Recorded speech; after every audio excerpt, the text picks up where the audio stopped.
After arriving here in Johannesburg, a citizen of our country was caught and killed in broad daylight. While that was taking place, do nails, hair, and makeup in your own country. Allow South Africans to fix themselves.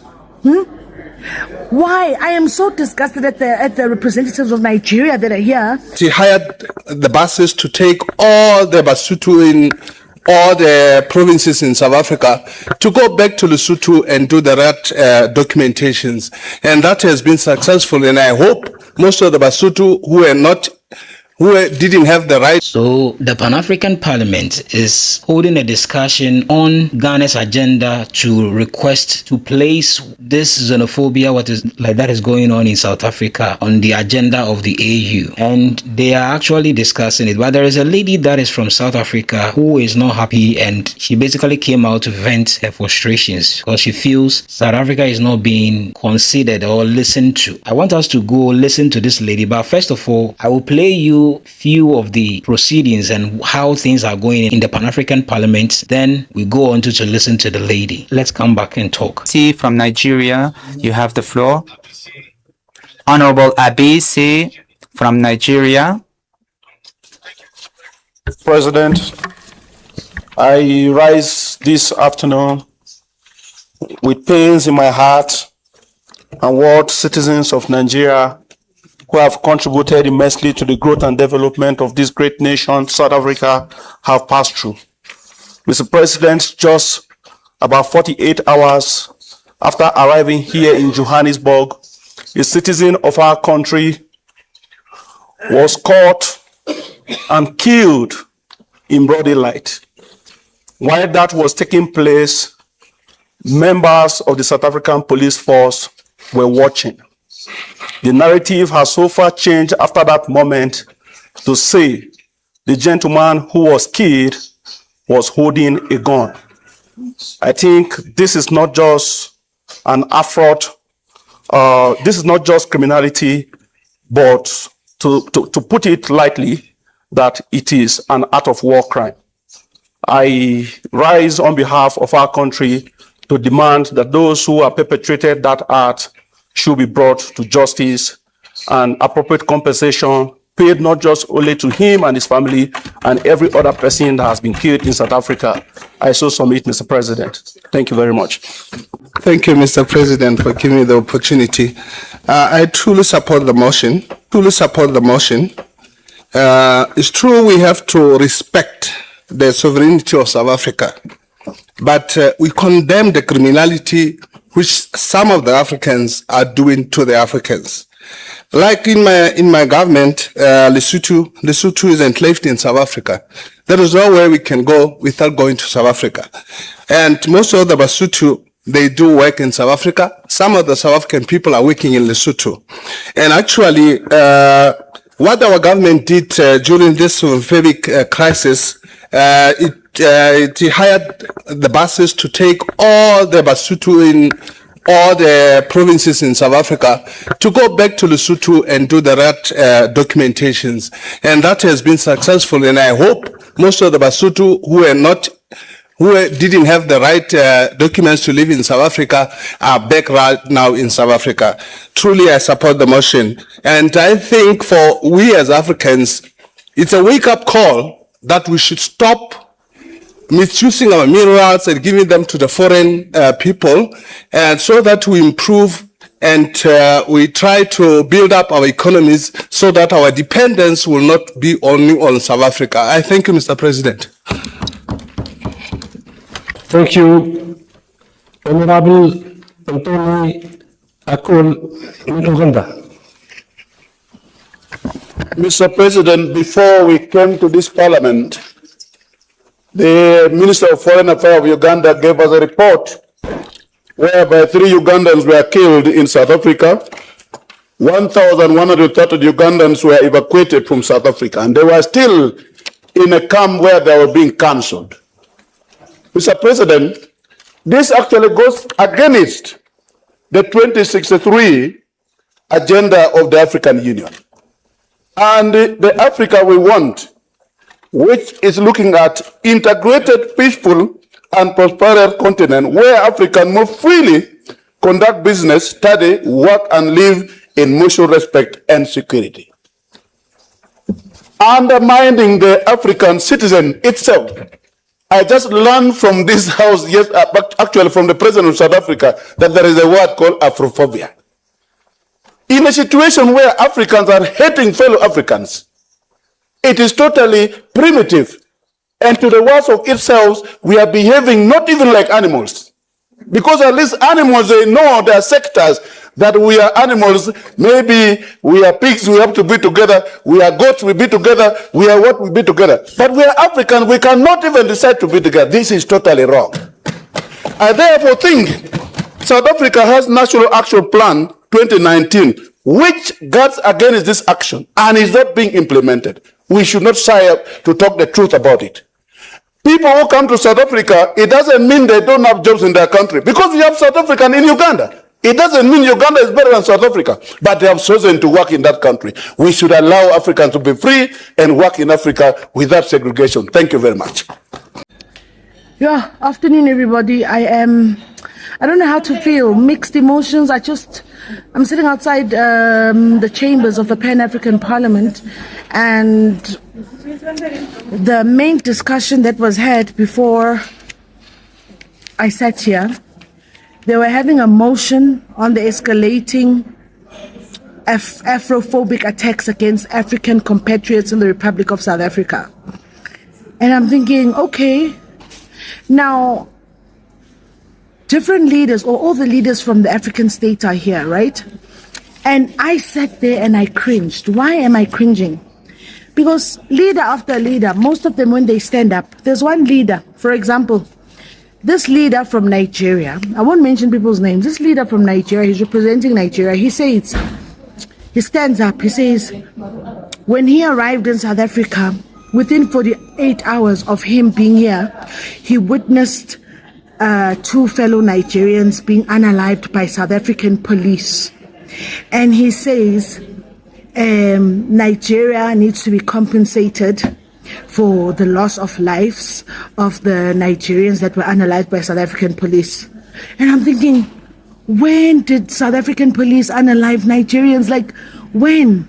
In my head, I can only remember that I think in Cape Town, when they were raiding a house, that Nigerian guy, I think they said he overdosed on his own powder, and that was the result of his going. But when the South African police unalived Nigerians, then he went on to further to say that South Africa is the last hope for Africa, and what South Africa is doing is wrong. And I'm thinking, what? Then another leader stands up and says, South Africans are mentally not okay. Since they have been traumatized by apartheid, Africans need to have mercy and understand that South Africans are dealing with a lot mentally, because apparently the backlash of apartheid is only hitting us now. My anger is boiling. Another one, all of them when they stand up, they are saying South Africans are Afrophobic, South Africans are xenophobic, South Africans must be called to book. And then some are saying, yes, we are thankful Honorable Cyril Ramaphosa acknowledged that South Africa has a crisis and South Africa is not xenophobic and they need to sort things out. And I'm thinking, nobody's addressing the elephant in the room. Thankful to Honorable Dumisani Ntuli, who stood up and said, South Africa is not xenophobic. Definitely not. But we need to address the elephant in the room. What about the crimes that non-South African immigrants are doing in the country? Talk about the powder that these Nigerians are doing. Number 2, how do you come into someone's country as a visitor then you refuse to go home? I was expecting that these leaders will tell us why their people are running away from their own countries and coming here. Why? What is pursuing them? Why? Why can't their people do what they are doing? They come to South Africa, they sit in the Pan-African Parliament, then they leave and go home. One leader even boldly stood up and said, as a Pan-African Parliament member, she has 3 children who were studying in South Africa. And because of the recent things that have happened, she's taken her 12-year-old child away, and her kids have been taken back, repatriated back to their country. Huh? Guys, South Africa is not xenophobic. South Africa is not Afrophobic. Can we get that in our heads, please? Because if members of Pan-African Parliament themselves don't want to get it right in their heads, that the elephant in the room is all countries have laws, and you cannot be staying in someone's country illegally. So you come here as a visitor, then you never want to go back home. Yes, as South Africans, we agree. The problem is our government. Our government relaxed and our borders were. Our borders had a big loophole, and that's why all these people are here. So yes, the problem is our government. Our government needs to fix its immigration crisis. But while we are calling upon our government to fix its immigration crisis, we are saying, if you don't have papers, if you're not properly documented in South Africa, go home. Go and sort out your papers at home. And if the need arises that you come back because maybe you have a scarce skill, reapply the proper way. But I don't see you sitting on the side of the road saying, "Wozobona mama," calling people to do their hair. That's not a scarce skill. It's not a scarce skill to do nails. It's not a scarce skill to do makeup. No. Why can't you go do nails, hair, and makeup in your own country? Allow South Africans to fix themselves. Why? I am so disgusted at the representatives of Nigeria that are here that refuse to talk about the issue of the drugs that their people are peddling in South Africa. They are refusing to talk about it. They're even refusing to talk about how their fellow Nigerians come here and all of a sudden they are prophets and papas and daddies, and they're introducing South Africa to the Marine Kingdom. Because yes, it's them who introduced South Africa to the Marine Kingdom. It's them who introduced South Africa to these fireproof ministries.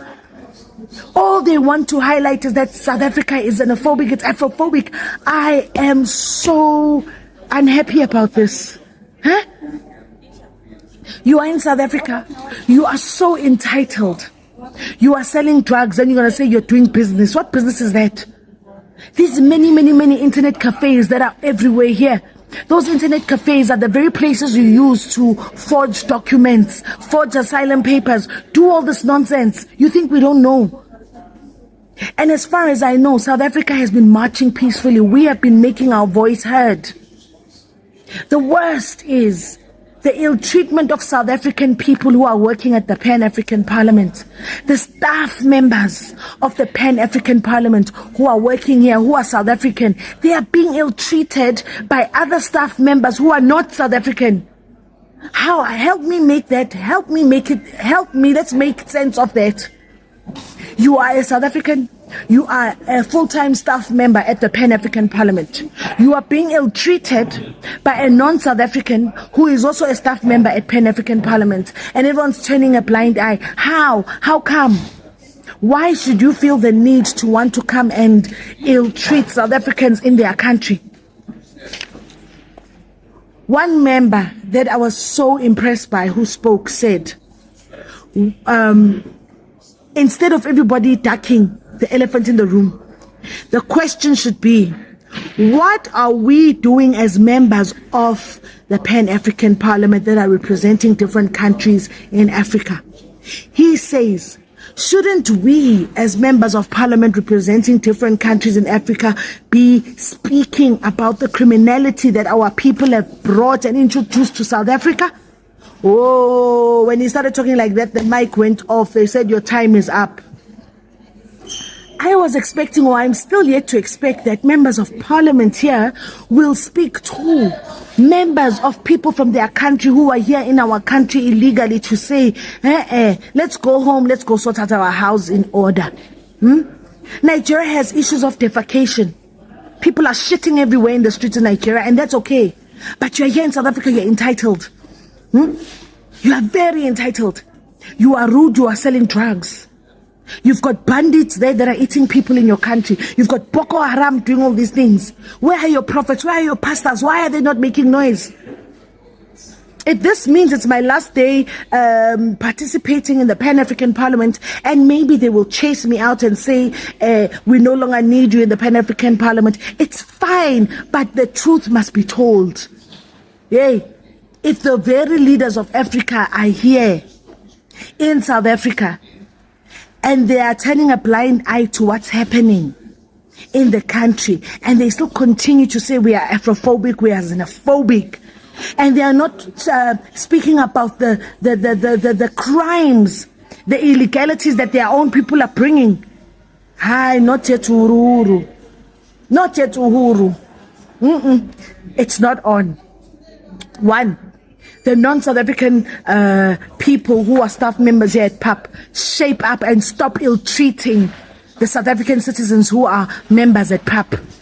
Two, if the leaders of Pan-African Parliament themselves cannot be held accountable to say what is it that's pinching your people, pursuing them out of their own countries for them to come to South Africa to run for, what's happening there, they can't tell us.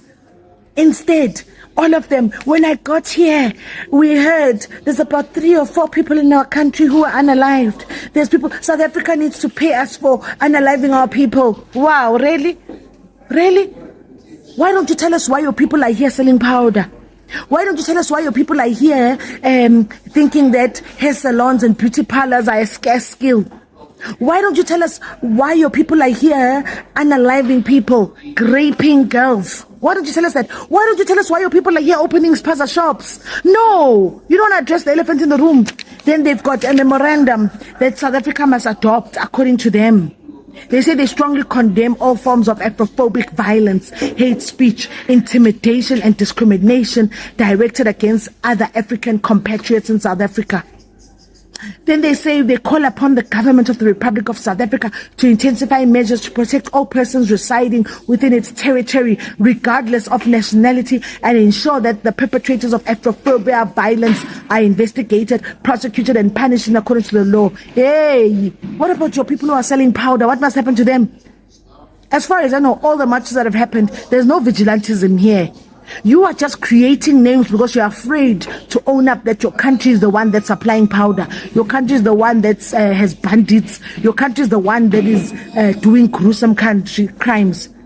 Then they say they urge the African Union Commission, working through the African Commission on Human and People's Rights and Relevant Organs, to establish an independent fact-finding and monitoring mechanism. They want to do a fact-finding in South Africa. Whose country?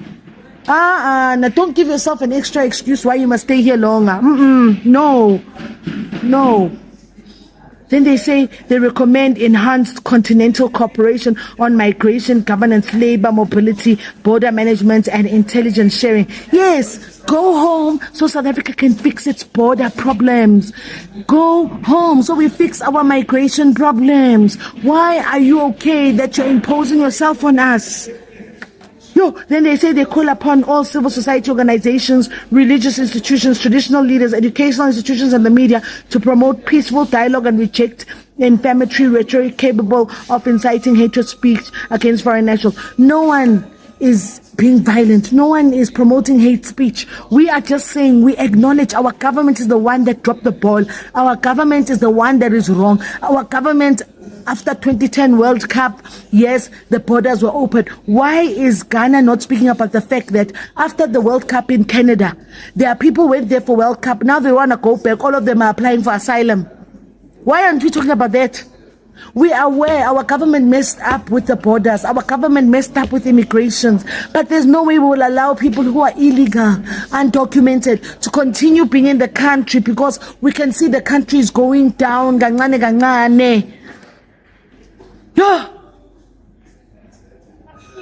Hi. And now I must go back inside Parliament because they're continuing the debate. I am not okay, South Africans. South Africans, I am not okay. I am not okay. I'm not okay, and I am Sitless Sibisa, and everything I've said on this video, I stand by. And if the Pan-African Parliament will say, we are chasing you out, we don't want you here anymore, it's fine. I'll come back and say, they have chased me, they don't want me here, because me, I'm speaking what I'm speaking, my truth, and they don't think I'm meant to be here. Yeah, moyo ingcwele sharp ne. You see, one thing that I think this lady or even many South Africans who have been talking about this particular thing that is happening in South Africa is that they are making it seem like the lives that have been lost, people's properties that have been looted, all these things, we should just push them aside and talk about why other Africans come to South Africa illegally. And all the time when people say South Africans also travel and they are in other people's countries, immediately they will say, yes, they are there legally. And they are legally, and they will be saying the Africans in South Africa are illegal. We have seen videos of Africans who are legal. They have their papers and everything, but yet on video, tons of videos on the internet, yet they are asking them to leave. How do you call that? That's a question I'm asking South Africans who are in support of some of these things. I have said it here a lot of the times, like countless times, that listen, nobody is against you driving away illegal foreigners. If the person is illegal, you can drive them out, but let it be done by the authorities. And also the authorities, if they are doing it, they should respect these people. They are human rights, you understand? But just look at how people are just harassing people on the streets, go to their shops, their homes. Do you think in any other African country or in any other country, if the citizens are also doing same to any foreigner that they see, or specifically South Africans in their countries, do you think South Africans will be happy? Or like, bro, this is what we are talking about. We are not saying these people went into your country and they are illegal and still they should be there. No, but do it the right way. That's what people are saying. Thank you so much for watching.